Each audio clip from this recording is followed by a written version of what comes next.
meneladani spirit dakwah ala Usmar Ismail. Assalamualaikum warahmatullahi wabarakatuh. Sahabat channel Z, dimanapun Anda berada. Kali ini kita akan belajar dari sosok seniman yang sekaligus juga pendakwah yang sangat andal, yaitu Usmar Ismail. Selama ini kita hanya tahu bahwa Usmar Ismail adalah bapak film Indonesia. Bersama dua temannya yang lain, yaitu Jamaluddin Malik dan Asrul Sani. Memang beliau merintis untuk perkembangan perfilman Indonesia. Tapi di balik itu semua, Usmar Ismail adalah seorang pejuang kemerdekaan, sekaligus juga seorang pejuang perfilman Indonesia. Dan sekarang nama beliau diabadikan menjadi Gedung Pusat Perfilman Usmar Ismail. Siapa sebetulnya sosok ini? Nah, selain sebagai seorang sineas, Usmar Ismail adalah seorang pendakwah yang ulu. Beliau menggunakan film sebagai sarana dakwah, sekaligus juga peningkatan ekonomi untuk masyarakat. Ada 3 hal penting yang bisa kita ambil pelajaran dari sosok Usmar Ismail ini. Yang pertama, Usmar Ismail adalah sosok yang menggunakan teknologi dan seni sebagai sarana untuk dakwah Islam, menyampaikan dan mengembangkan atau mengajarkan nilai-nilai Islam kepada masyarakat. Beliau berpikir bahwa film itu adalah dunia baru bagi masyarakat yang memiliki potensi untuk menyebarkan, mengajarkan nilai-nilai agama secara efektif. Dan film sangat terkait dengan teknologi. Maka Usmar Ismail akhirnya menggunakan teknologi film sebagai sarana untuk mengembangkan dakwah Islamiyah di Indonesia. Saya berpikir apa yang dilakukan oleh Usmar Ismail ini sama dengan yang dilakukan oleh Wali Songo pada zamannya. Pada saat itu, kebudayaan, kesenian yang paling populer dan bisa diterima masyarakat adalah wayang.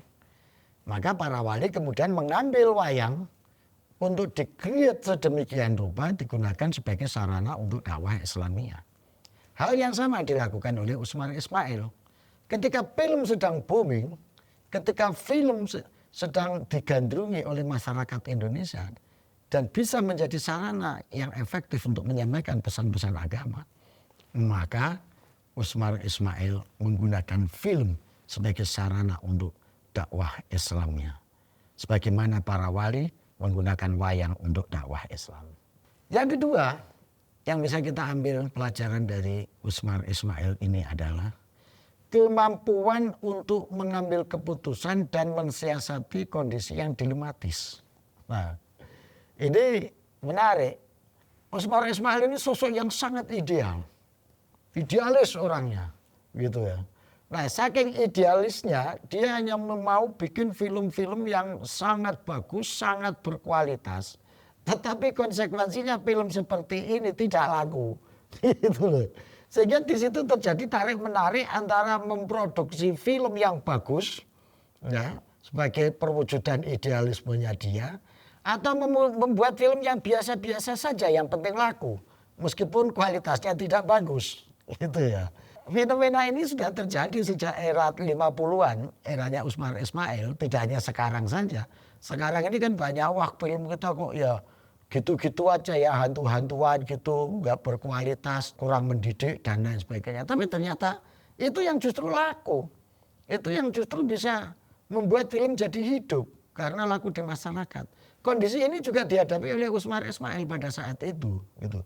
Satu contoh, ketika beliau membuat satu film yang judulnya Tamu Agung, itu film itu sangat bagus sekali dan memperoleh penghargaan di FFA, Festival Film Asia.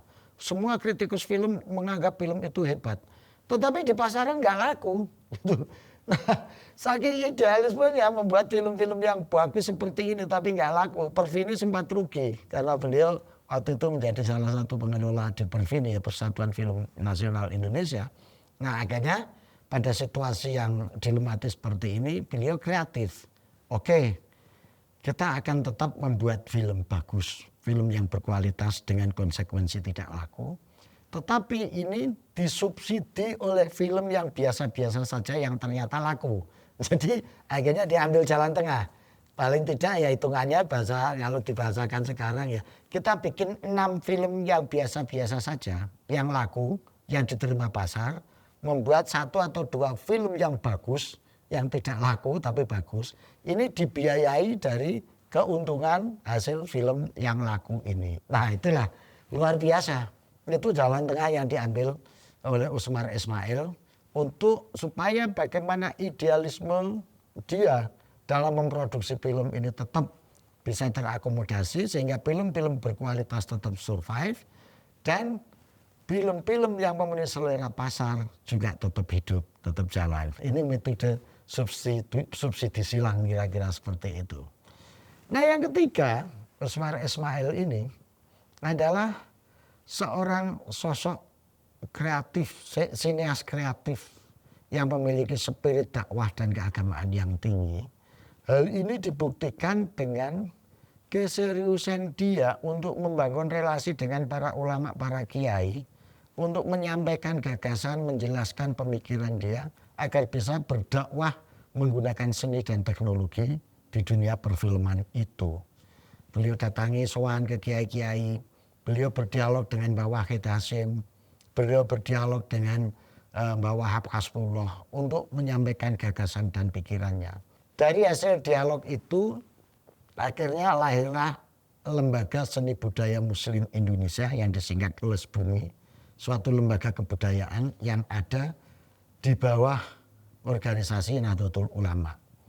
Bersama 2 temannya yang saya sebut tadi, yaitu Jamaluddin Malik dan Afrul Sani, maka Usmar Ismail mendirikan Lembaga Seni Budaya Muslim Indonesia ini sebagai wadah untuk mengembangkan kreativitas berkesenian yang sekaligus menjadi alat dakwah untuk menyampaikan ajaran Islam kepada masyarakat. Luar biasa. Dan dengan cara ini akhirnya dakwah tidak hanya bisa menyebarkan ajaran Islam, tetapi juga mendapatkan keuntungan secara ekonomi. Karena melalui kesenian, melalui kebudayaan yang disebarkan oleh Usmar Ismail ini beserta kawan-kawannya, akhirnya Islam menjadi syiar, Islam menjadi menyenangkan, menjadi indah. Selain itu juga bisa menjadi sarana untuk pengembangan ekonomi masyarakat. Nah, bahkan pada saat itu distribusi atau distributor film-film itu ada di tangan para santri dan masyarakat, tidak dimonopoli oleh perusahaan-perusahaan besar. Jadi 3 hal ini guys yang bisa kita ambil pelajaran dari sosok seorang Usmar Ismail, pejuang kemerdekaan yang alhamdulillah tahun 2023 kemarin sudah diangkat menjadi dianugerahi sebagai pahlawan nasional. Beliau juga seorang seniman andal dan ulung, sekaligus juga sebagai seorang pendakwah yang sangat luar biasa. Mudah-mudahan kita bisa mengikuti jejak beliau untuk bisa menebarkan Islam yang rahmatan lil alamin, Islam yang enjoy, fun dan menyenangkan melalui kebudayaan yang inovatif dan kreatif sebagaimana yang dilakukan oleh Usmar Ismail. Tanggal 30 Maret adalah hari film nasional. Oleh karena itu sudah selayaknya kita kembali mengingat perjuangan para sinias-sinias, terutama Usmar Ismail. Mudah-mudahan dengan hari film tahun ini bisa tetap menambah semangat para sinias untuk terus berproduksi, menampilkan karya-karya kreatif inovatif yang berkualitas untuk mengharumkan nama bangsa dan negara. Selamat Hari Film Nasional. Terima kasih guys. Kita jumpa lagi pada episode berikutnya. Assalamualaikum warahmatullahi wabarakatuh. Alsastro atau lengkapnya Dr. Ngatawi Alsastro SAG MSI adalah seorang sosiolog, budayawan, dan tokoh agama di Indonesia. Alsastro aktif beraktivitas sebagai akademisi dan berkesenian, serta selalu keliling Indonesia menyapa berbagai kalangan masyarakat sebagai upaya untuk terus merajut keberagaman bagi Indonesia Raya.